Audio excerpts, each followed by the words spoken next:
Finding Dory.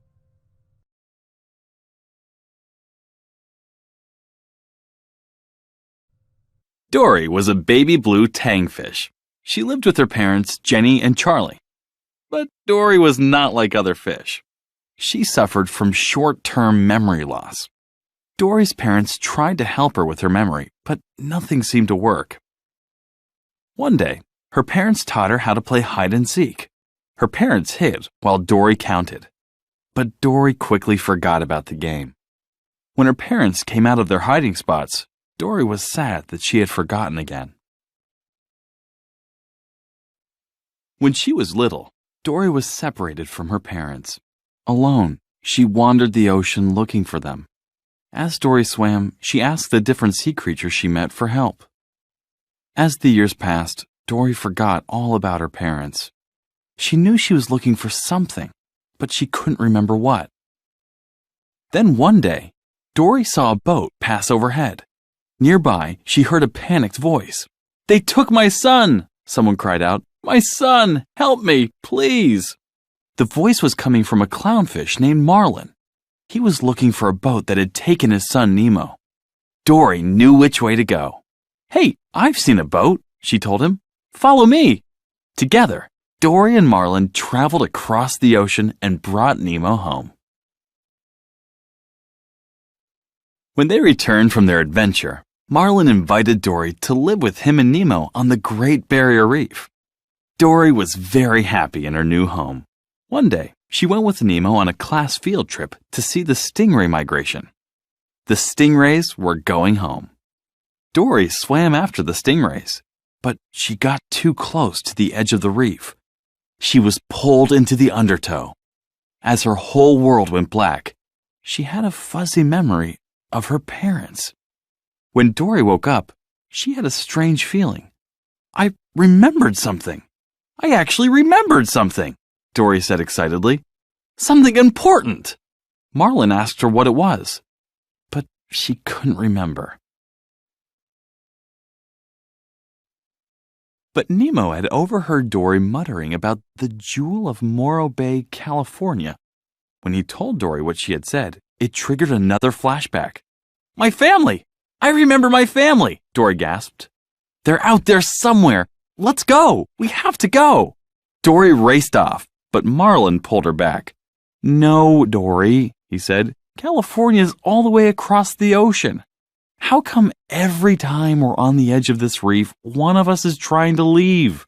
For once, can't we just enjoy the view?" Dory looked at Marlin sadly. "Please," she said. "All I know is that I miss him. Do you know what that feels like?" Marlin sighed. "I know what that feels like," he said, remembering how much he had missed Nemo when he was gone. He and Nemo agreed to go to California with Dory. With the help of Marlin's sea turtle friend Crush, the trio soon made it across the ocean. When they got to Morro Bay, Dory swam around shouting for her parents. A group of hermit crabs tried to shush her, but they were too late. Dory had woken a giant squid. The squid chased the trio and grabbed Nemo, but the squid lost its grip, and the friends were all flung into a nearby kelp forest. As Marlin comforted Nemo, he lashed out at Dory. "Go wait over there and forget," he told her. "It's what you do best." Upset, Dory went to find help. Suddenly, she heard a voice. Dory swam to the surface, calling out to Nemo and Marlin. "Guys, I found help!" she cried. Marlin and Nemo caught up with Dory just in time to see a pair of hands grab her and take her away in a boat. The humans dropped Dory into a fish tank and clipped an orange tag to her fin. Suddenly, an octopus popped out of the sink next to her. His name was Hank. He was actually a septopus, an octopus with 7 tentacles. Hank told Dory that she was in quarantine, where sick animals were treated before being released back into the ocean. Then, he explained what her tag meant. "It's a transport tag for fish who can't cut it inside the institute," he said. "They get transferred to permanent digs, an aquarium in Cleveland." Dory told Hank that she couldn't go to Cleveland. She had to get to the Jewel of Morro Bay, California, to find her family. Hank looked at her confused. "That's this place," he explained. "The Marine Life Institute, the Jewel of Morro Bay, California. You're here." Dory looked around. "I'm from here," she gasped. Hank asked her what exhibit she was from, but Dory couldn't remember. The octopus offered her a deal. If he helped Dory find her family, she would give him her tag so that Hank could go to Cleveland in her place. Dory agreed, and the pair took off.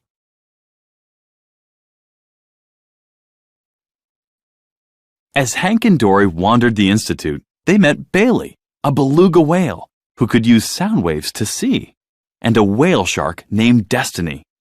Destiny knew Dory. "You and I were friends," Destiny said. "We talked through the pipes when we were little. You from your exhibit, me from here. We were pipe pals." Destiny told Dory that she was from the open ocean exhibit. She suggested that Dory swim through the pipes to get there. But Hank couldn't fit into the pipes, and Dory was worried she would get lost on her own. She was determined to find another way to the exhibit.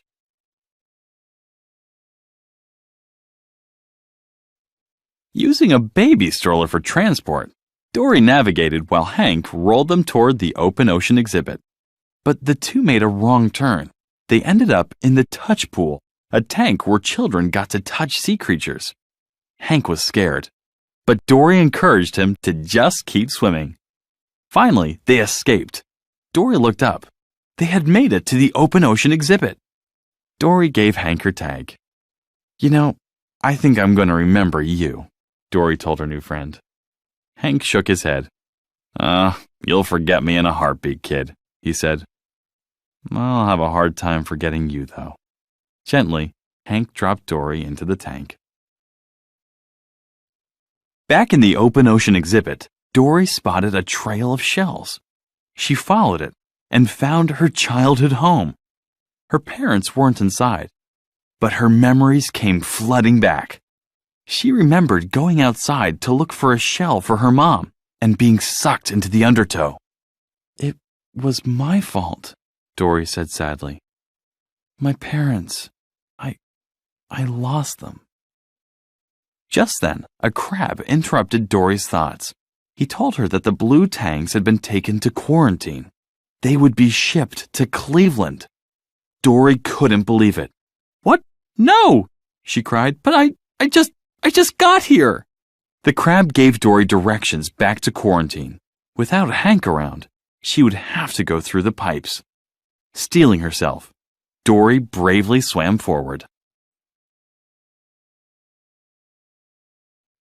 But try as she might, Dory couldn't remember the directions. In no time, she was lost. Then Dory remembered Destiny. She called out in whale to her friend. Bailey and Destiny gave Dory directions to quarantine. Dory was almost there when she ran into Nemo and Marlin. They had found a way out of the gift shop aquarium and into the pipes. They had been looking for Dory. Marlin apologized to Dory. Then he headed back down the pipes. "Follow me," he called to his friend. "It's time to head home." But Dory wasn't ready to go. Wait, she pleaded. My parents are here." The trio continued through the pipes together toward quarantine. But Dory was nervous to meet her parents. "Do you think my parents will want to see me?" she asked. "Because I lost them?" Marlin smiled at Dory. "Ever since I met you," he began, "you've shown me how to do stuff I've never dreamed of doing. Dory, because of who you are about to find your parents. And when you do that, you'll be home." When they reached quarantine, the tank of blue tangs had already been loaded on the truck to the aquarium. Suddenly, Hank appeared. Lifting Dory and her friends into a coffee pot, he helped them onto the truck. Inside, the blue tangs recognized Dory. They explained that her parents had gone to quarantine to find her years ago. They had never returned. Dory realized her parents were gone. "I don't have a family," she said sadly. "No, Dory," Nemo said, shaking his head. That's not true. Dory swam backward into the coffee pot and was scooped up by Hank. Looking in the pot, Hank was surprised to see that Marlin and Nemo weren't there. "Your orange friends are on their way to Cleveland," he told Dory. Suddenly, an institute worker grabbed Hank. Surprised, Hank dropped Dory. He watched horrified as the little blue tang spilled onto the floor and down a drain to the ocean. Dory shot out of the drain into the ocean. All alone, she began to panic. "What do I do?" she wondered. "What would Dory do?" As Dory swam, she spotted a trail of shells. She decided to follow it. In the distance, Dory saw two figures moving toward her. It was her parents! They were overjoyed to see Dory. They pulled Dory close, smiling through their tears. "It's you! It's really you!" Dory cried. Dory's parents explained that when they didn't find her in quarantine, they realized that she must have gone through the pipes to the ocean. They knew they had to do the same thing. They had been waiting in the same spot for years, hoping Dory would return. When her parents asked her if she had been alone all the time, Dory suddenly remembered her friends. Marlin and Nemo were still on the truck.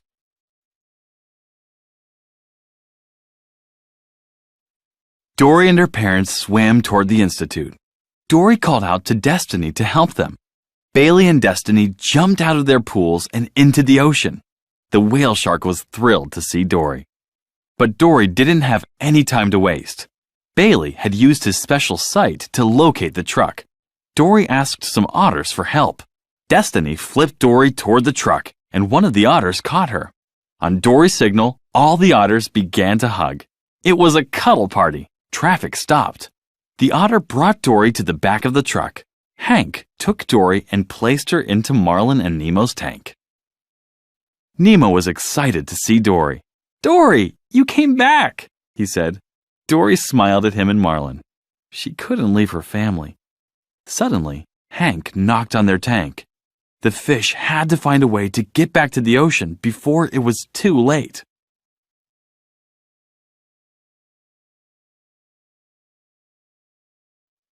As Marlin called for Becky, Hank put Marlin and Nemo into the bucket. Hank had just picked up Dory when Becky swooped in and grabbed the bucket. She didn't realize Dory was still on the truck. Dropping Marlin and Nemo into the ocean, she turned around to go back for Dory. Back on the truck, Dory tried to convince Hank to come with them. She didn't want him to go to Cleveland. "Because the best things happen by chance," she told him. "Because that's life, and that's you being with me out in the ocean. Not safe in some stupid glass box." Hank agreed. Just then, the truck doors slammed shut, locking Dory and Hank inside. Hank was ready to give up, but Dory refused. "There's gotta be a way! There's always a way!" she said with determination. Looking up, the two spotted a vent in the ceiling. Hank was relieved. "Holy carp!" he cried out. "There is another way." Together, the pair squeezed through the vent. Holding Dory, Hank stretched himself across the windshield. The two institute workers inside the truck jumped out. Hank took the driver's seat and set Dory in a cup. He steered while Dory navigated. Dory knew they had to get back to the ocean. Nervously, Dory looked at Hank. She was going to ask him to do something crazy. "I'm okay with crazy," Hank said, smiling. Together, they drove the truck off the road and into the ocean. Dory, Hank, and the rest of the fish fell into the ocean where Dory's friends and family were waiting. They were free. A short time later, Dory found herself back on the Great Barrier Reef. Hank, Destiny, Bailey, and her parents had come to live with her, Marlin, and Nemo. One day, Marlin followed Dory to the drop-off. He was worried that she would forget where she was going and get lost. Dory stopped at the edge, looking out into the vast blue. Then she turned to Marlin. "I was just enjoying the view," she said. Marlin settled next to Dory and turned around. "Wow, it really is quite the view," he agreed. Dory looked behind her. Her combined family was gathered together, smiling at her. Dory had a feeling she'd remember this moment forever.